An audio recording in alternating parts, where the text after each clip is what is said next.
नहमदुहु व नुसल्ली अला रसूलिहिल करीम अम्मा बाद अऊज़ु बिल्लाहि मिनश शैतानिर रजीम बिस्मिल्लाहिर रहमानिर रहीम रब्बि इश्रह ली सदरी व यस्सिर ली अमरी वहलुल उक़दतम मिन लिसानी यफ़क़हू क़ौली सदक़ल्लाहुल अज़ीम। बिस्मिल्लाहिर्रहमानिर्रहीम। Math 9 arts important long questions. पहला लॉन्ग क्वेश्चन चैप्टर 1 और 2 में से आएगा। इसका पार्ट ए चैप्टर 1 में से आएगा, पार्ट बी चैप्टर 2 में से आएगा। आज हम क्वेश्चन नंबर 1 के दोनों पार्ट्स ए और बी चैप्टर 1 और चैप्टर 2 के इम्पोर्टेंट लॉन्ग क्वेश्चंस करेंगे। सबसे पहले exercise number 1.2 question number 3 important long question. A hockey team won 62% of their matches and 26% of them were ended in a draw. What percentage of the matches they lost? तो इसके solution की तरफ चलते हैं। Question समझ लें पहले, करने से पहले। एक हॉकी टीम ने कुल मैचेस का 62% जो है वो विन किया है और 26% एंडेड इन अ ड्रॉ है, जिनका कोई फैसला नहीं हुआ। तो हमने परसेंटेज फाइंड आउट करनी है कि उस हॉकी टीम ने कितने मैच लॉस्ट किए हैं। बहुत आसान है। 100% टोटल मैचेस होंगे, उसमें से हम 62% और 26% माइनस कर देंगे तो हमारा आंसर आ जाएगा। बहुत आसान। तो सॉल्यूशन के लिए हम पहले लिखेंगे मैचेस 1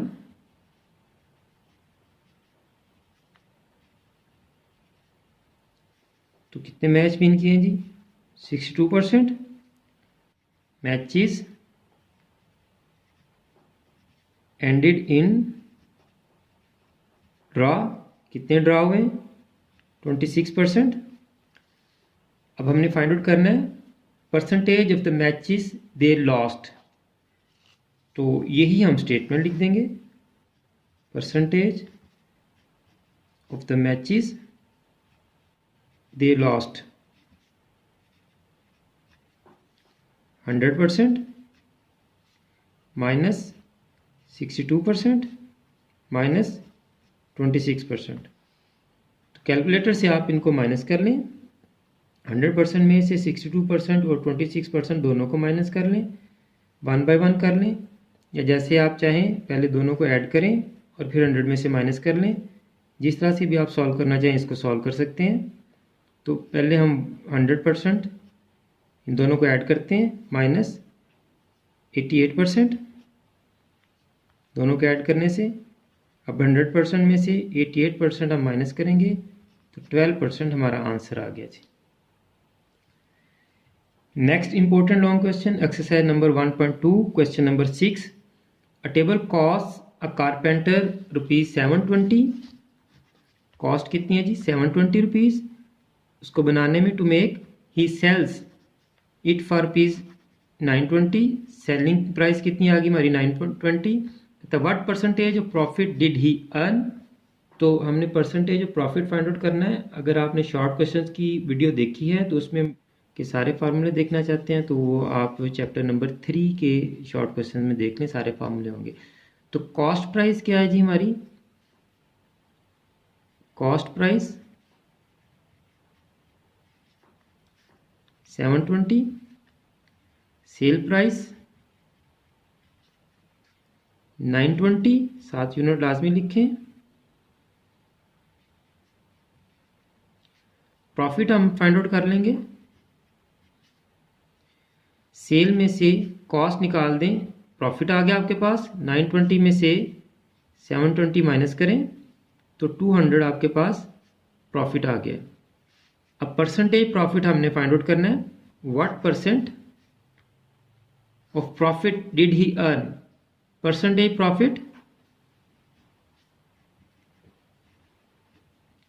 परसेंटेज प्रॉफिट का फॉर्मूला प्रॉफिट की अमाउंट ऊपर divided by cost price CP multiply by 100%। तो प्रॉफिट हमारा कितना है जी? 200। इसको कॉस्ट प्राइस पे डिवाइड करेंगे और 100% से इसको मल्टीप्लाई कर देंगे। इस ज़ीरो से इस ज़ीरो को कैंसिल करें तो 200 को 10 से मल्टीप्लाई करें 2000 डिवाइडेड बाय 72%। कैलकुलेटर से आप इसको डिवाइड करें। जब हमने इसको डिवाइड किया तो हमारे पास आंसर आ गया 27.78%। Next important long question, exercise number 1.2, question number 7। If 84% of a book consists of 420 pages, find total number of pages in the books। एक बुक के जो जितने भी टोटल पेजेस हैं उसका 84% जो है वो 420 पेजेस बनते हैं। तो हमने total number of pages find out करने हैं। तो let total number of pages is equal to x. अब बुक के टोटल नंबर ऑफ पेजेस को हमने x के इक्वल लेट कर लिया है, तो ये बुक के जो टोटल नंबर ऑफ पेजेस हैं इसकी जगह हम लिखते हैं x। इसकी जगह हम क्या पढ़ेंगे x। अब पढ़ें दोबारा से स्टेटमेंट को। If 84% of x consist of 420 pages, book की जगह हमने x लिखा क्योंकि बुक के टोटल पेजेस हमने किसके इक्वल लेट किए हैं x के equal. If 84% of x consist of 420 pages, यानी 84% of x consist of mean is equal to 420। ये हमारी क्वेश्चन की स्टेटमेंट बन गई। अब हम इसको जो है वो सॉल्व कर लेंगे।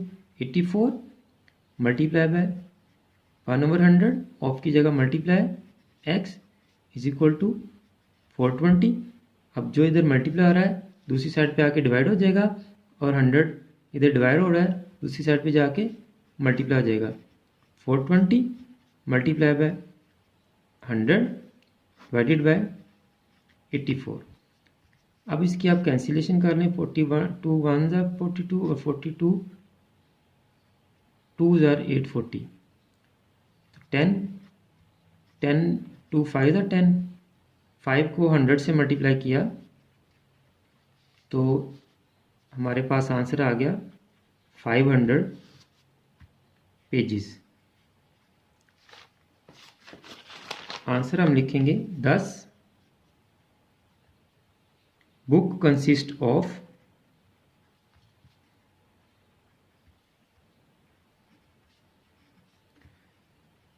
500 pages. Exercise number 1.2 question number 9। ये क्वेश्चन भी हमारा सेम पिछले क्वेश्चन जैसा ही है। Raheel's income is 25% more than that of Rauf. What percent is Rauf's income less than Raheel's. कह रहा है राहील की इनकम राउफ की इनकम से 25% ज़्यादा है, तो आप बताएं कि राउफ की इनकम राहील की इनकम से कितने परसेंट कम है। लेट राउफ्स इनकम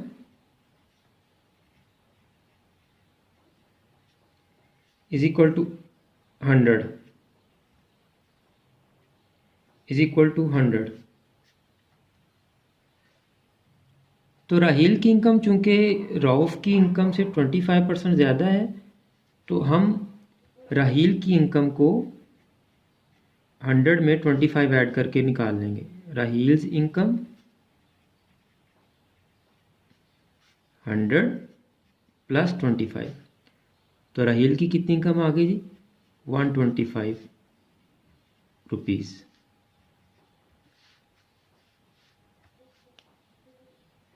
अब हम फाइंड आउट करेंगे difference between incomes.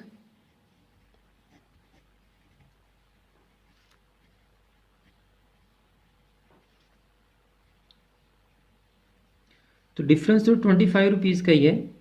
125 minus 125।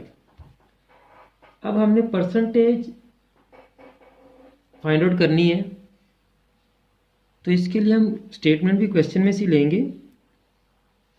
What percent is Rauf's income less than Raheel's, यही लेंगे। Percentage of Rauf's income less than Raheel. Percentage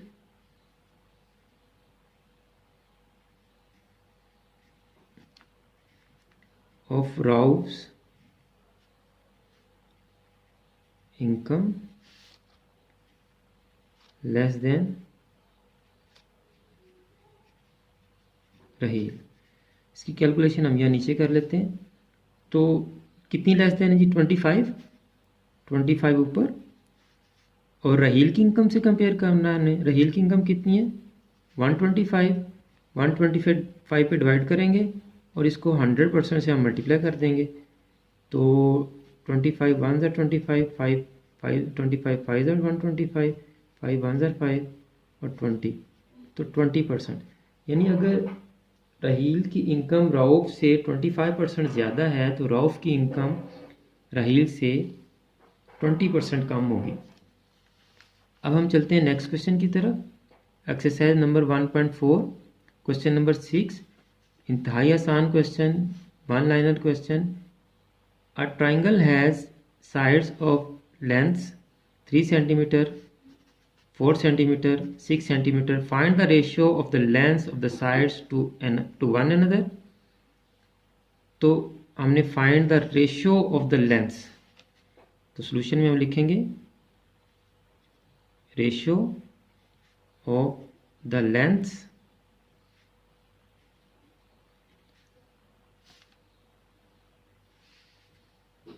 is equal to, just हम जो क्वेश्चन में दी हैं वैल्यूज़ वही यहाँ पुट कर देंगे, 3, 4 एंड 6। अगर ये तीनों किसी एक नंबर पे सिंप्लीफाइड होती हैं, डिवाइड होती हैं, तो हम कर देते, लेकिन ये 2 पे डिवाइड हो रही हैं, ये नहीं हो रही, ये दोनों 3 पे डिवाइड हो रही हैं, ये 4 3 पे डिवाइड नहीं हो रहा, तो यही हमारा आंसर है। Next question, exercise number 1.4 question number 7, 2 angles in a triangle are 54 and 72। Find the ratio of the third angle to the sum of the first 2। यहाँ भी रेशियो फाइंड आउट करनी है हमने। ट्राइंगल के 3 एंगल होते हैं, ये बात याद रखें, और sum of 3 angles of triangles is equal to 180 होता है, ये आपने याद रखना है। Sum of 3 angles of triangle is equal to क्या होता है? 180 होता है, ये याद रखिएगा आप। सोल्यूशन की तरफ चलते हैं।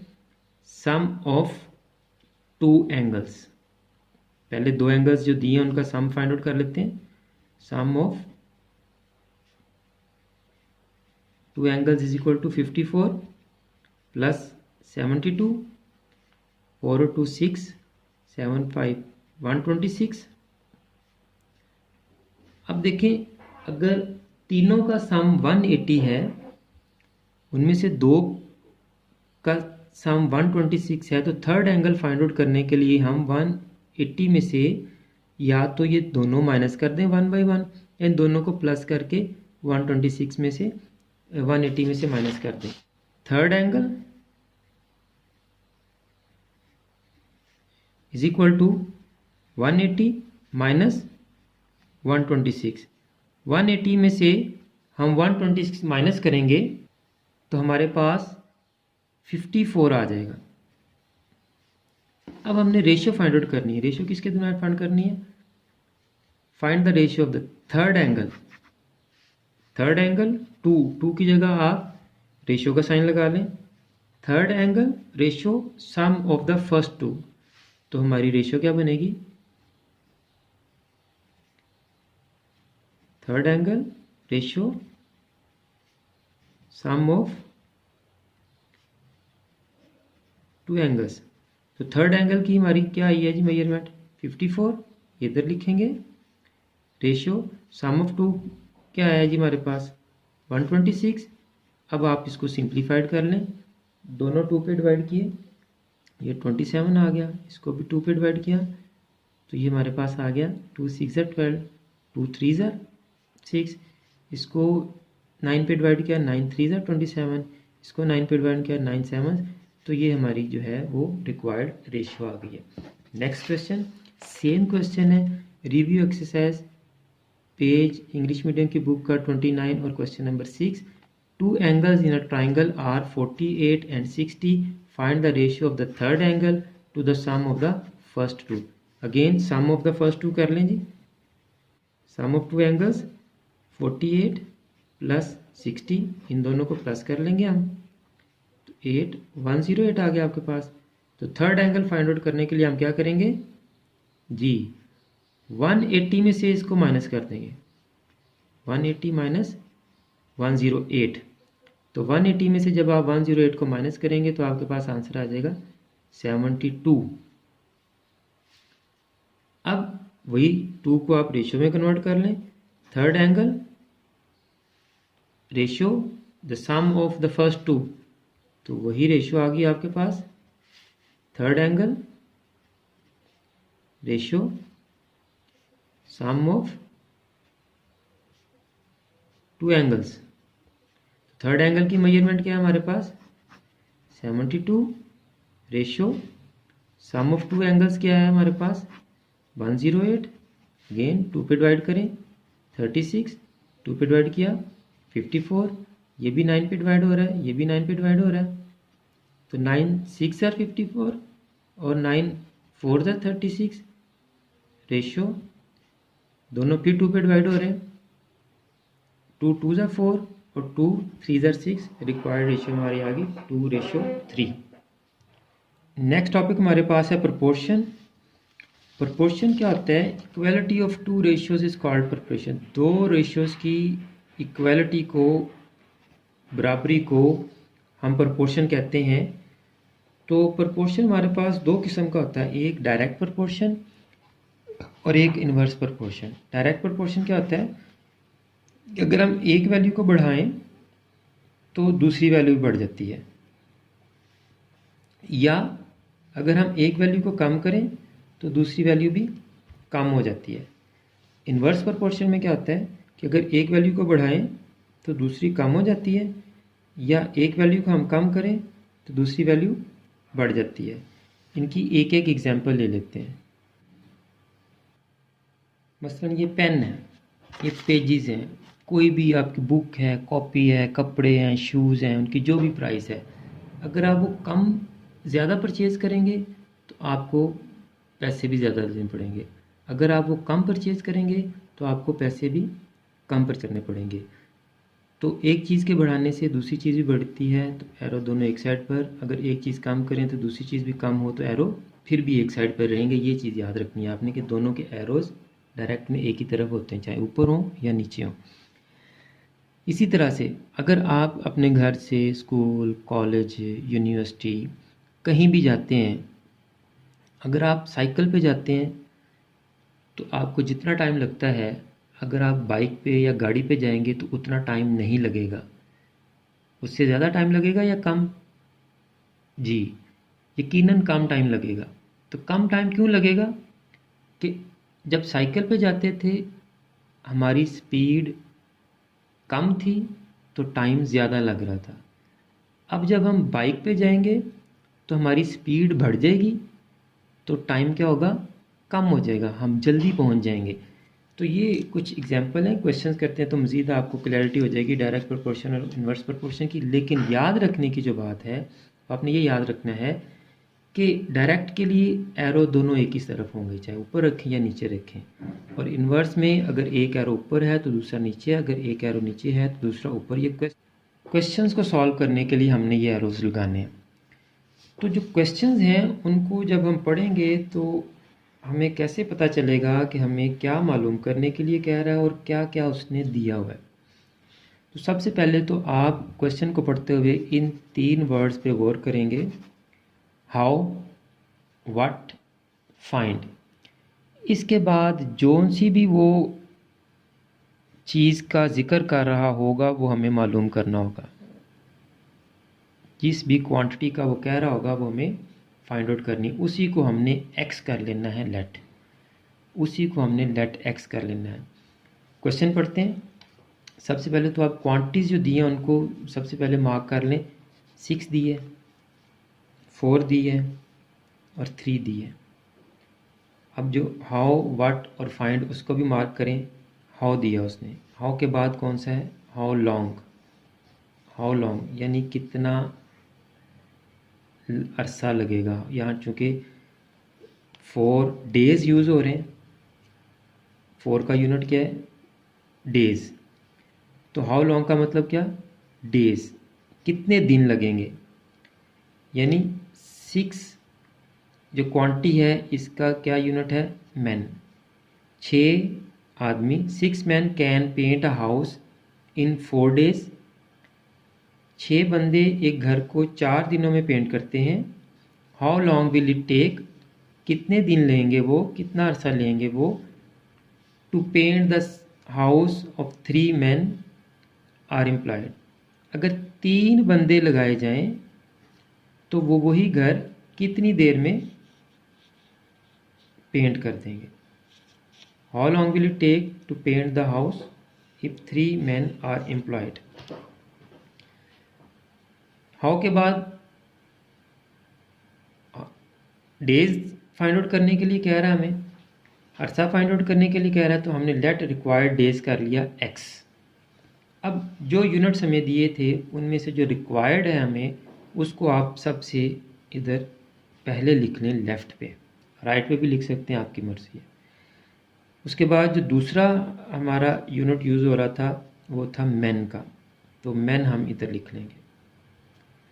अब जो आपको क्वांटिटीज़ दी हैं वो आप यहाँ पुट करें, और जो नहीं दी उसके इक्वल हमने x को कर लिया है, तो उसकी जगह हम x लिख देंगे। पहले 6 मैन है, इधर 6 पुट किया।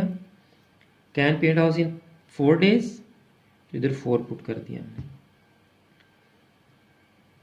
How long will it take to paint the same house if 3 man are employed. 3 बंदे उसी घर को कितने दिनों में, उसको हमने लेट x कर लिया हुआ। अब हम ये एरो हमेशा से ऊपर लगाएंगे क्वेश्चन को सॉल्व करने के लिए। दूसरा एरो हम देखेंगे कि हमारा प्रोपोर्शन कौन सा बन रहा है। अगर तो डायरेक्ट प्रोपोर्शन बन रहा होगा तो हम दोनों इस एरो को भी ऊपर कर देंगे, क्योंकि डायरेक्ट में अगर एक एरो ऊपर है तो दूसरा भी ऊपर है। और अगर इन्वर्स होगा तो अगर एक एरो ऊपर है तो दूसरा एरो नीचे होगा, हम इन्वर्स के लिए उल्टा एरो लगा देंगे।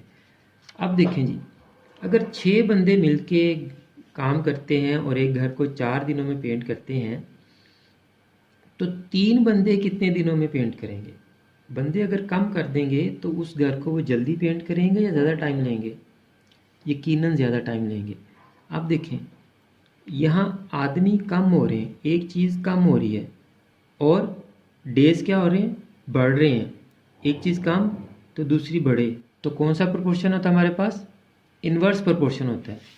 तो इन्वर्स प्रोपोर्शन में अगर एक एरो ऊपर है तो दूसरा एरो नीचे, तो हम ये वाला एरो नीचे लगा देंगे।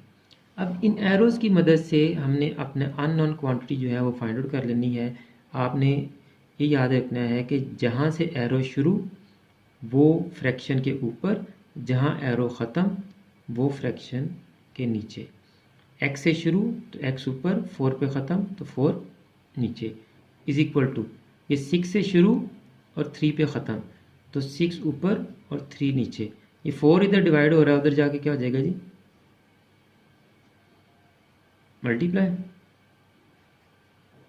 x, 3 2 ज़र 6, x इज इक्वल टू 8। तो रिक्वायर्ड डेज कितने आ गए हमारे, 8 हमारा आंसर आ गया जी। तो सीधी सी बात है, देखें ज़रा, 6 थे हमने 3 कर दिए, आदमी आधे कर दिए, तो टाइम हमारा क्या हो गया, 4 से 8 डबल हो गया जी। नेक्स्ट क्वेश्चन की तरफ चलते हैं। अब ये इंग्लिश मीडियम का पेज 21 एग्जाम्पल 1 और क्वेश्चन 2 सेम है। एग्जाम्पल 1 2 और exercise 1.5 question number 2 and question number 3 ये सेम है। तो page 21 example 1, the price of 20 pens is ₹2000। What will the price of 40 such pen. तो व्हाट भी आपको पिछले पेज पे मैंने बताया था, व्हाट के, हाउ के, फाइंड के फ़ौरन बाद वाली चीज़ हमें फाइंड आउट करनी है, उसको एक्स के इक्वल कर लें। What will be the price, तो लेट रिक्वायर्ड प्राइस हमने एक्स के इक्वल लेट कर ली है, तो प्राइस हम इधर लिख लेंगे। प्राइस के साथ दूसरा यूनिट कौन सा है, पेन्स, तो पेन्स हमने इधर लिख लिया। अब 20 पेन की प्राइस क्या है, 2000। 40 पेन की प्राइस क्या होगी, x, वो हमने x के इक्वल लेट की हुई है। 40 पेन की प्राइस क्या होगी, x। अब ये एरो हमने ऐसे ही ऊपर लगाना है और इसको x ओवर 2000 आप हमेशा से फ़ौरन लिख लें। इज इक्वल टू के बाद अब इस पे आए, इसका फैसला करेंगे। अगर डायरेक्ट हुआ तो ये एरो भी ऊपर, और अगर इन्वर्स हुआ तो इसका एरो नीचे। अब देखिए, अगर आप यही पेन अगर आप 20 परचेज़ करते हैं या कोई और पेन आप 20 परचेज़ करते हैं तो आप वो 2000 के लेते हैं। अगर आपको ज़्यादा 40 पेन परचेज़ करने पड़ जाएँ तो आपको पैसे ज़्यादा चाहिए होंगे या कम? जी, यकीनन ज़्यादा पैसे चाहिए होंगे। तो इसका मतलब पेन बढ़ रहे हैं तो प्राइस भी बढ़ रही है, रुपीज़ भी ज़्यादा चाहिए होंगे, दोनों वैल्यूज़ बढ़ रही हैं। जब दोनों वैल्यूज़ बढ़ें तो डायरेक्ट प्रपोर्शन। तो ये एरो 40 से शुरू और 20 पे ख़त्म। 2000 इधर डिवाइड हो रहा है तो इधर आके 2000 क्या आ जाएगा, मल्टीप्लाई हो गया जी। तो 0 से 0, 2 2 ज़ा 4, 2000 को 2 से मल्टीप्लाई किया तो 4000 रुपीज़ आपका आंसर आ गया जी। Next question, exercise number 1.5, question number 3। A motorcycle covers 90 kilometre in 2 litres petrol. In how many litres of petrol will it cover 2 to 5 kilometre? How many के बाद आ गया लीटर्स, यानी पेट्रोल हमें फाइंड आउट करने के लिए दे रहा हो। तो late required litre of petrol हमने x के इक्वल कर लिया। अब इसी को हम इधर लिख लेंगे, पेट्रोल इधर लिख लिया हमने, साथ यूनिट आप लिखना चाहते हैं तो लिख लें कि लीटर्स में है जी यूनिट, और दूसरा यूनिट क्या हमारे पास, किलोमीटर। तो किलोमीटर को हम पर क्या लिखें जी, किलोमीटर लिख लें, डिस्टेंस लिख लें, एक ही बात है, यहाँ किलोमीटर भी लिख सकते हैं या डिस्टेंस भी लिख लें, समझ आ जाएगी। पेट्रोल और किलोमीटर, 90 किलोमीटर के लिए 2 लीटर पेट्रोल चाहिए हमें, तो 2 to 5 किलोमीटर के लिए हमें x, चूँकि नहीं पता तो हमने इसको x के लेट किया हुआ है। अब ये एरो एज यूजुअल ऊपर, x over 2 is equal to, अब हम देखेंगे कि 90 किलोमीटर के लिए हमें 2 लीटर पेट्रोल चाहिए। अगर हमने ज़्यादा डिस्टेंस कवर करना है, 2 to 5 किलोमीटर जाना है, दूर जाना है, तो 2 लीटर पेट्रोल में पहुंच जाएंगे या ज़्यादा पेट्रोल चाहिए होगा? ज़्यादा पेट्रोल चाहिए होगा। तो डिस्टेंस किलोमीटर्स बढ़े तो पेट्रोल भी ज़्यादा चाहिए, दोनों वैल्यूज़ बढ़ रही हैं तो ये एरो भी ऊपर। तो ये जो क्या आ जाएगा, 2 to 5 डिवाइडेड बाई 90, ये 2 इधर डिवाइड हो रहा है तो उधर जाके 2 क्या हो जाएगा, मल्टीप्लाई। तो 2 को पहले 90 से डिवाइड करें 45, इसको 5 पे कैंसिल किया 9, इसको 5 पे कैंसिल किया 5 4 ज़ा 20, 25 5 5 ज़ा, तो 9 को 45 पे डिवाइड किया तो 5 आंसर आ गया। तो 5 लीटर पेट्रोल आपको चाहिए होगा 2 to 5 किलोमीटर डिस्टेंस कवर करने के लिए। नेक्स्ट, इन्वर्स का हम एक क्वेश्चन तो कर चुके हैं। इन्वर्स प्रोपोर्शन के बाकी के रिव्यू एक्सरसाइज के क्वेश्चन नंबर 7 है। एक्सरसाइज 1.5 का क्वेश्चन नंबर 4 है। पेज 22 एंड 23 पे एग्जाम्पल 3 4 5 है। ये सारे इन्वर्स प्रोपोर्शन के क्वेश्चन हैं। पहले हम देखते हैं एक्सरसाइज नंबर 1.5 क्वेश्चन नंबर 4 को। A certain journey by train takes 5 hours at the speed of 45 kilometre per hour. What will be the speed of the train to complete the same journey? वही what के बाद क्या है, speed we have to find out speed, let required speed, उसको हमने x के equal let कर लिया। अब स्पीड को सबसे पहले आप इधर लिख लें, दूसरा यूनिट क्या है, टाइम, आवर्स, इधर लिख लें आप। अब स्पीड के साथ आप यूनिट डाल दें इसका, किलोमीटर पर आवर। अब 5 hours और 45 kilometre. A certain journey by train takes 5 hours at the speed of 45 kilometre per hour. 5 hours और स्पीड क्या है, 45 किलोमीटर पर आवर। और 3 hours में हमारी स्पीड क्या होनी चाहिए, इसको x के इक्वल लेट किया हुआ है। ये एरो हमेशा से ऊपर, x ओवर 45। अब देखिए, अगर आपने एक जगह पहुंच रहे हैं 5 घंटों में और 45 आपकी स्पीड है, 45 किलोमीटर पर आवर की स्पीड है, आप वहाँ जल्दी जाना चाहते हैं तो आप ड्राइविंग स्लो करेंगे या स्पीड बढ़ा देंगे? आप कहीं जल्दी जाना चाहें तो क्या करते हैं, स्पीड बढ़ा देते हैं ना, तो टाइम बचाने के लिए, टाइम को कम करने के लिए स्पीड बढ़ानी पड़ेगी। तो एक वैल्यू कम तो दूसरी बढ़ेगी। तो इन्वर्स प्रोपोर्शन में अगर एक एरो हमारा ऊपर है तो दूसरा एरो कहाँ होगा, नीचे। तो ये आ गया आपके पास 5/3।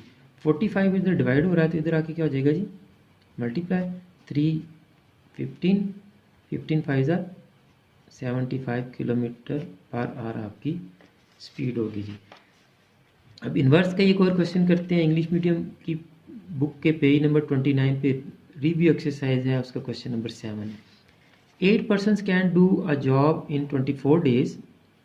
If 4 more person joined them, how much time? Again time.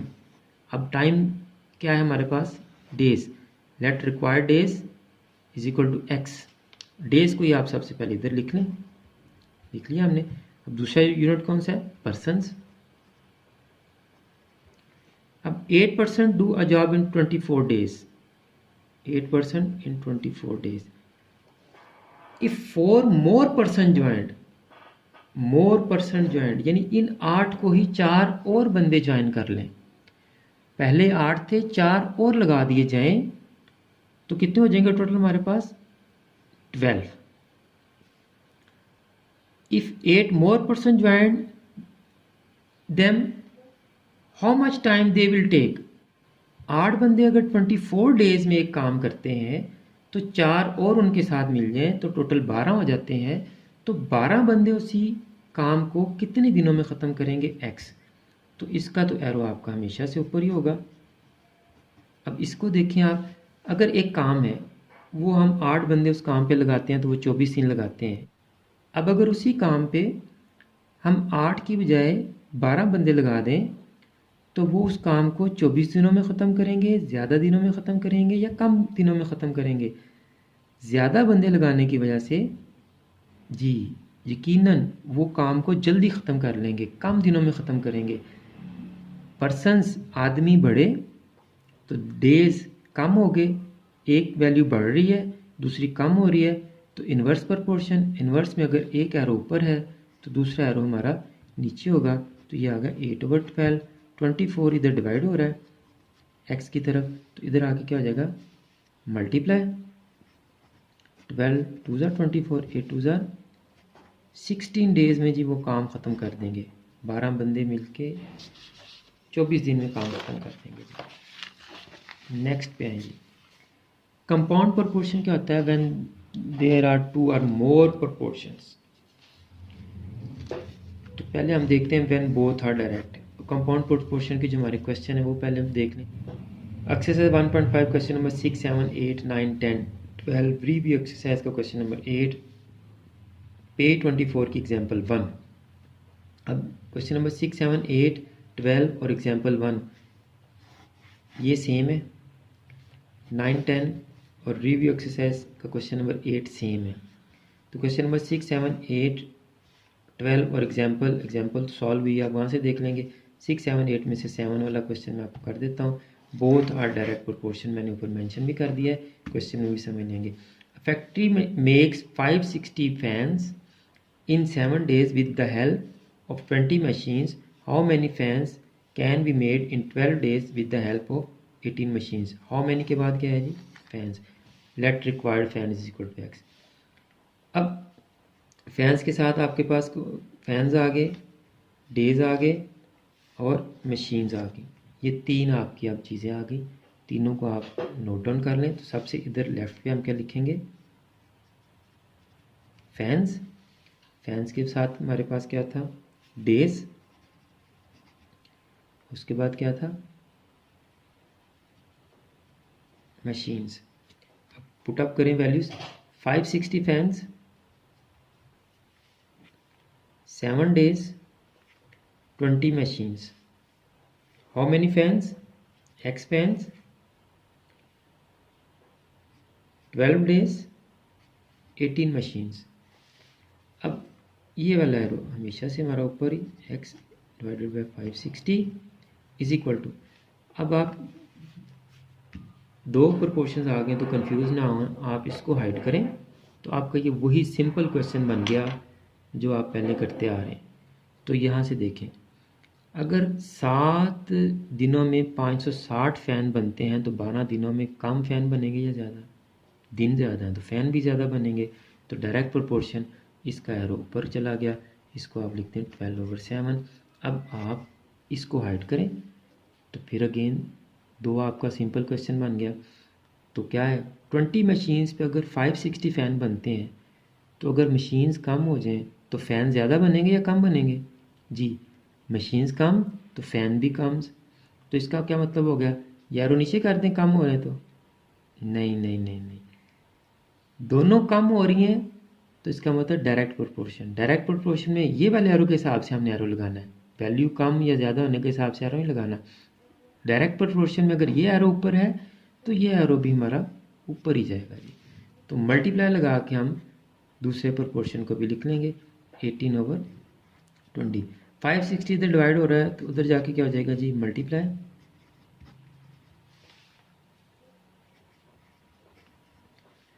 तो ये 20 है, 0 से 0 कैंसिल हो गया, 7 8 ज़र 56 और ये 2 4 ज़र 12। 8 और 4 को मल्टीप्लाई करें, 12 18 और 4 को मल्टीप्लाई करें तो 864 फैंस आ गए जी। 864 फैंस आपके रिक्वायर्ड फैंस के आगे 864।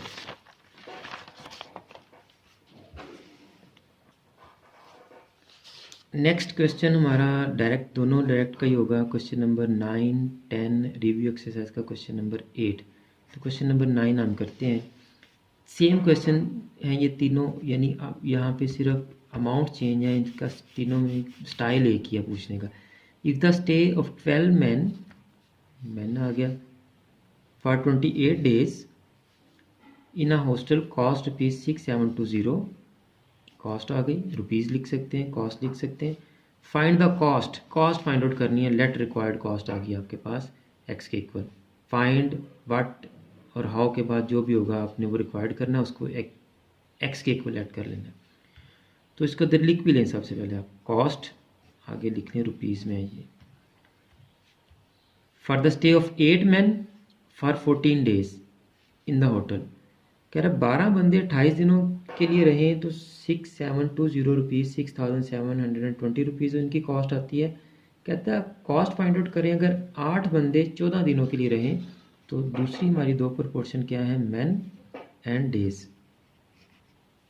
तो फिलअप करें आप, पहले 12 मैन है इधर 12 लिखते हैं, 28 डेज हैं 28 लिखते हैं, कॉस्ट है 6720 लिखते हैं। नेक्स्ट कॉस्ट हमने लेट की हुई है एक्स के इक्वल, उसको एक्स के इक्वल लेट करें। उसके बाद 8 मैन है और 14 डेज है, तो ये एरो आपका ऊपर ही जाएगा। इसको आप x/6720 लिख लें इज इक्वल टू। अब देखें इसको हाइड करें, सिंपल क्वेश्चन बन गया। 12 बंदों का खर्चा जो है वो कॉस्ट 6720 है, 8 बंदों का खर्चा या कॉस्ट कम होगी ज़्यादा? डेफिनेटली, बंदे कम तो कॉस्ट भी कम। तो एरो नीचे, ना ना ना ना ना, एरो ऊपर। दोनों कम तो डायरेक्ट प्रोपोर्शन, डायरेक्ट प्रोपोर्शन में ये वाला एरो अगर ऊपर है तो ये एरो भी ऊपर ही जाएगा जी। 8/12 मल्टीप्लाई बाय। अब यहाँ देखें, अगर कुछ बंदे 28 दिनों के लिए रहते हैं कहीं पे तो 6720 उनकी कॉस्ट आती है। अगर वही 14 दिनों के लिए रहें, कम दिनों के लिए रहें, तो कॉस्ट ज़्यादा या कम? Definitely come. तो दोनों वैल्यूज़ कम, तो डायरेक्ट प्रोपोर्शन, डायरेक्ट में अगर ये एरो ऊपर तो ये एरो भी ऊपर, तो ये आ गया 14/28। अब ये 6720 इधर डिवाइड हो रहा है, उधर आके ये मल्टीप्लाई हो जाएगा।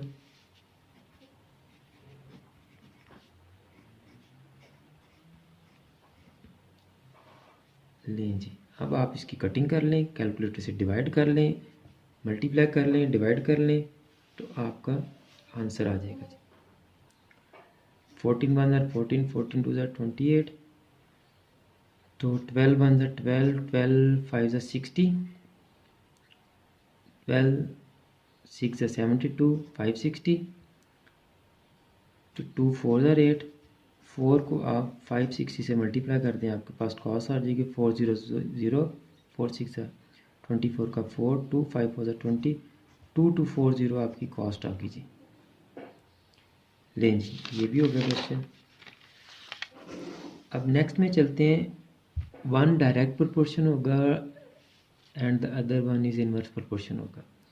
एक्सरसाइज 1.5 क्वेश्चन नंबर 11 इस तरह का है। पेज 25 की एग्जाम्पल 2 इस तरह की है।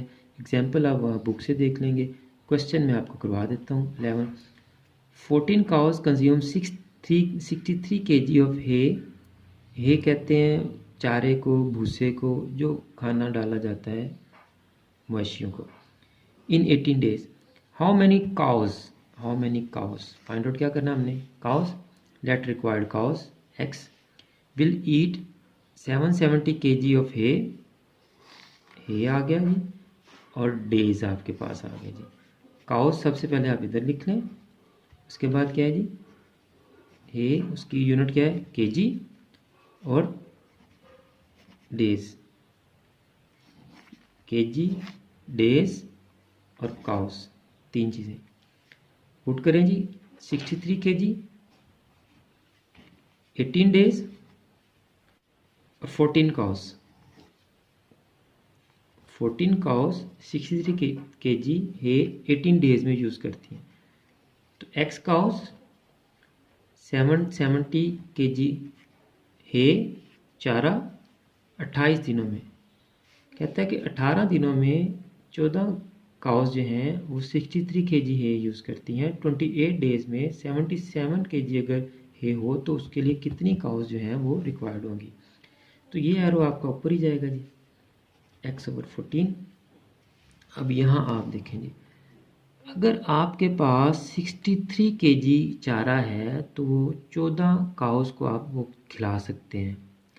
अगर आपके पास 70 kg चारा हो तो आप 14 से कम काउस को दे सकते हैं या 14 से ज़्यादा को। जी डेफिनेटली काउस आप बढ़ा सकते हैं, क्योंकि आपके पास चारा ज़्यादा आ गया। तो चारा ज़्यादा तो काउस भी ज़्यादा, तो डायरेक्ट प्रोपोर्शन ये एरो आपका ऊपर ही जाएगा। 770 डिवाइडेड बाय 63 मल्टीप्लाई बाय। अब इस पे आ जाए आप, अगर आपके पास चारा है थोड़ा, जितना भी है आपके पास, 18 दिन आप चलाना चाहते हैं उसको, तो 14 काउस को लगता है वो। अगर आप चाहते हैं कि मैं इसी चारे को 28 दिन तक लेके जाऊं, ज़्यादा दिन तक इस्तेमाल कर सकूं, तो 14 काउस तो 18 दिनों में ख़त्म कर देंगे उसको। तो 28 दिन तक चारा चलाने के लिए आपको काउस बढ़ानी पड़ेंगी या कम करनी पड़ेंगी। तो डेफिनेटली अगर आप चारा ज़्यादा दिन चलाना चाहते हैं, काउस को आप कम तो दे नहीं सकते, काउस आप कम कर देंगे। इसको मतलब ज़्यादा दिन करने के लिए काउस क्या करने पड़ेंगे, कम करनी पड़ेंगी। डेज बढ़ रहे हैं, काउस कम होंगी। एक चीज़ बढ़ रही है तो दूसरी कम हो रही है, इन्वर्स प्रोपोर्शन। तो ये एरो आपका नीचे को आ जाएगा जी, 18 28। अब 14 इधर डिवाइड हो रहा है, उधर जाके मल्टीप्लाई हो जाएगा। 770 divided by 63 multiply by 18 divided by 28 multiply by 14 over 1। 14 2 ज़ा 28, 2 9 ज़ा 18, 9 7 ज़ा 63, 7 1 ज़ा 7, 7 1 ज़ा 7, तो 110 cows we have required 110 cows। लें जी, ये भी आपका क्वेश्चन हो गया। तो इसके साथ ही हमारे चैप्टर 1 के क्वेश्चन सारे कंप्लीट हो गए। इंशाल्लाह आपका लॉन्ग क्वेश्चन इन्हीं क्वेश्चन में आएगा, इन्हीं को बार बार रिपीट करके देखें। इसके साथ वाले जो क्वेश्चन मैंने नहीं करवाए वो सॉल्व करें और एग्जाम्पल्स देखें। अब चलते हैं क्वेश्चन नंबर 1 के पार्ट बी की तरफ, जो चैप्टर नंबर 2 में से आएगा। एक्सरसाइज नंबर 2.1 में से क्वेश्चन आएगा आपको, या रिव्यू एक्सरसाइज में से आएगा या इसकी एग्जांपल्स में से आएगा। तो इसके लिए आपको ये छोटा सा चार्ट याद रखना पड़ेगा।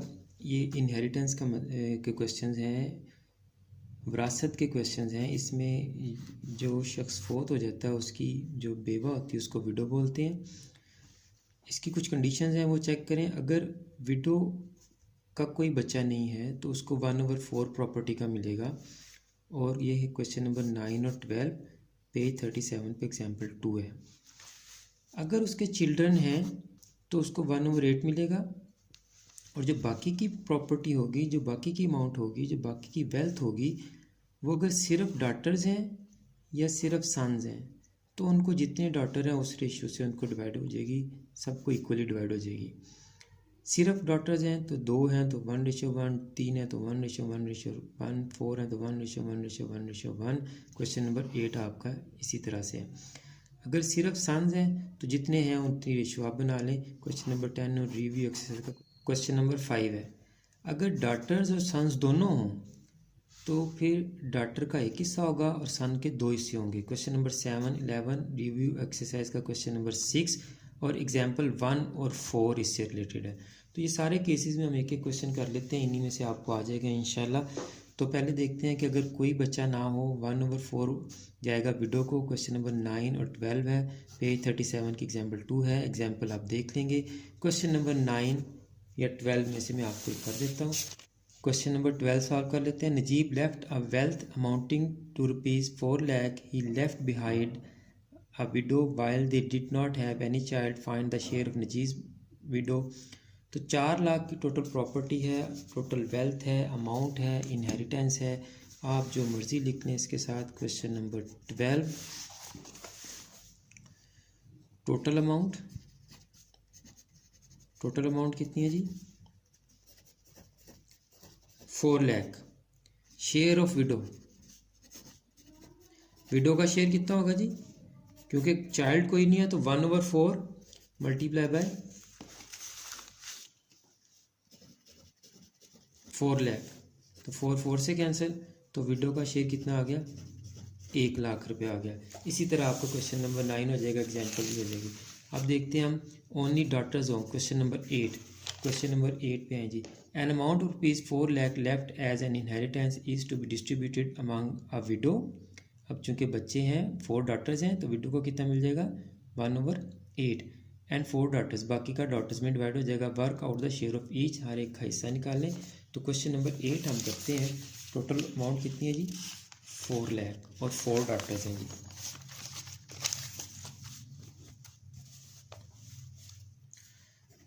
Question number 8 total amount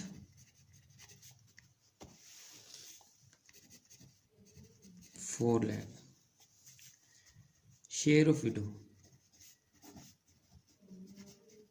window का कितना शेयर है जी? अब 1/8 क्यों है? कि अब चिल्ड्रन है इसके, 4 डॉटर्स हैं इसकी। 1/8 मल्टीप्लाई बाय 4 लाख, 8 5 40, तो विडो का कितना आ गया जी? 50,000। अब हम रिमेनिंग अमाउंट निकालेंगे।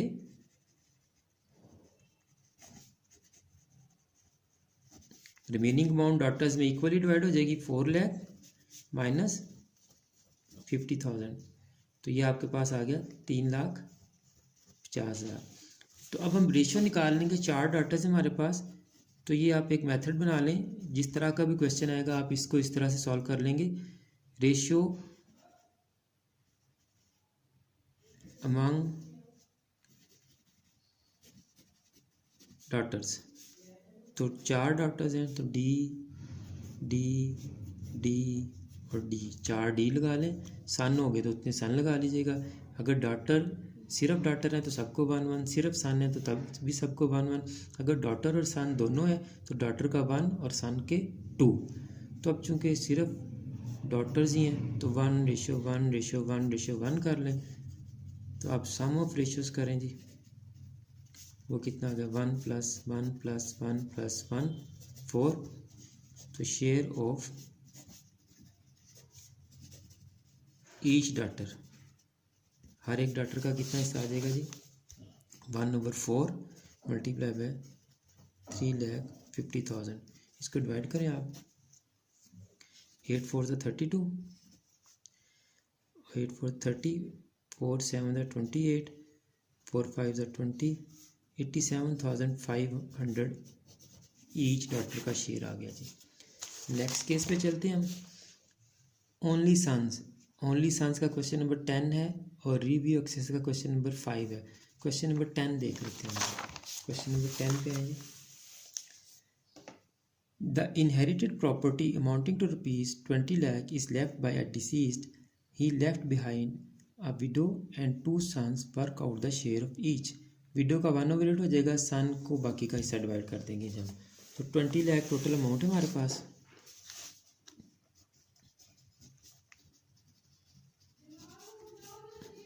$20 लाख शेयर ऑफ विडो निकालते हैं हम। Share of widow is equal to 1/8 multiply by 20 lakh. तो इसको डिवाइड करें आप, 8 2 ज़ार 16, 40, 8 5 ज़ार 40, तो 2,50,000 आपका विडो का आ गया जी। तो रिमेनिंग आप अमाउंट निकालें जी।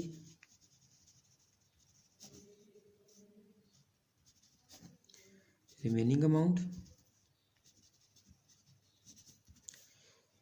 20 लाख में से आप 2,50,000 माइनस कर दें, 70,50,000 आपके पास रिमेनिंग अमाउंट आ जाएगी। अब रेशियो अमंग चिल्ड्रन करें जी।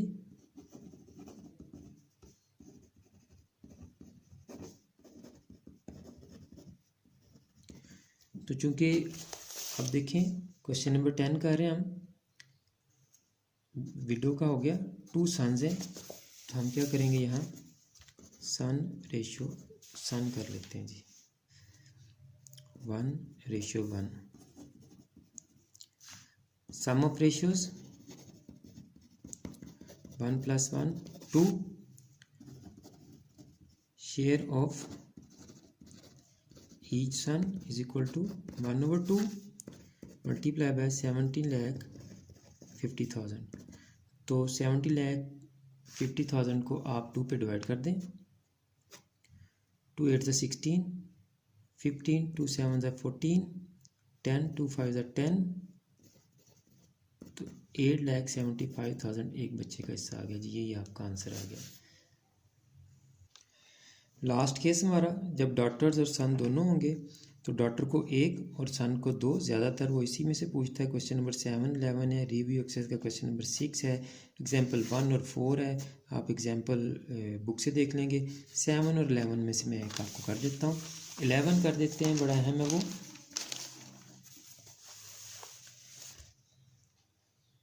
Asghar left a property of worth ₹4,80,000. He left behind a widow, 3 sons and 4 daughters. Calculate the share of each one.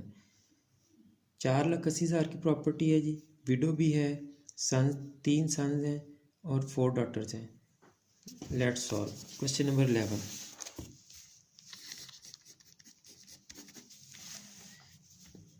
Total amount 4,80,000। Share of window, चूंकि children हैं तो 1/8 होगा, 4,80,000। 8 6 = 40, तो 60,000 उसकी window का शेयर आ गया। Remaining amount निकालें। रिमेनिंग अमाउंट 4,80,000 में से 60,000 माइनस करें, 4,20,000 आ गया जी। अब रेशियो अमंग चिल्ड्रन,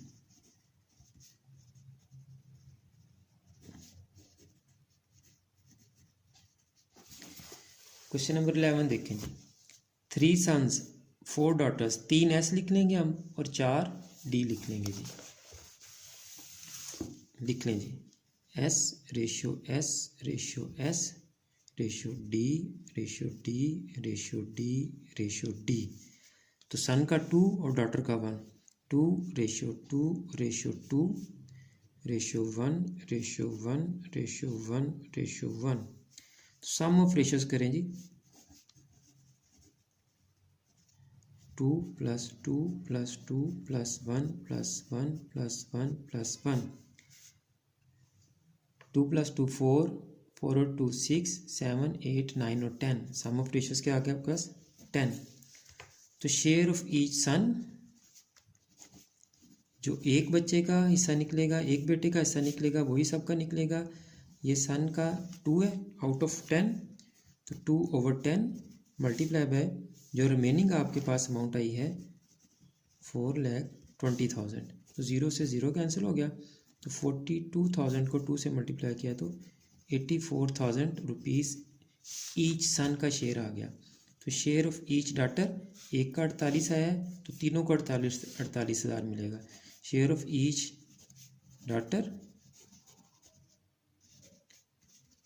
डाटर का क्या है जी 1 आउट ऑफ 10, तो 1/10 मल्टीप्लाई बाय 4,20,000, 0 से 0 कैंसिल हो गया, तो 42,000 रुपीज़ ईच डाटर को मिलेगा जी। लें जी, इंशाल्लाह क्वेश्चन नंबर 1 के दोनों पार्ट्स जो मैंने आपको सॉल्व करवाएं इन्हीं में से आएंगे। इन जैसे क्वेश्चन देख लें तो आपका इंशाल्लाह क्वेश्चन नंबर 1 कंप्लीट हो जाएगा। Thank you very much. अल्लाह हाफिज़। आखिर में हमेशा की तरह मेरी दुआ है कि अल्लाह ताला तमाम स्टूडेंट्स को ना सिर्फ दुनिया के तमाम इम्तहानात में कामयाबी अता फ़रमाए बल्कि आखिरत के तमाम इम्तहानात में भी कामयाब करे और तमाम मुसलमानों का ख़ात्मा बिल ईमान फरमाए। आमीन। मुझे भी अपनी दुआ में याद रखिएगा।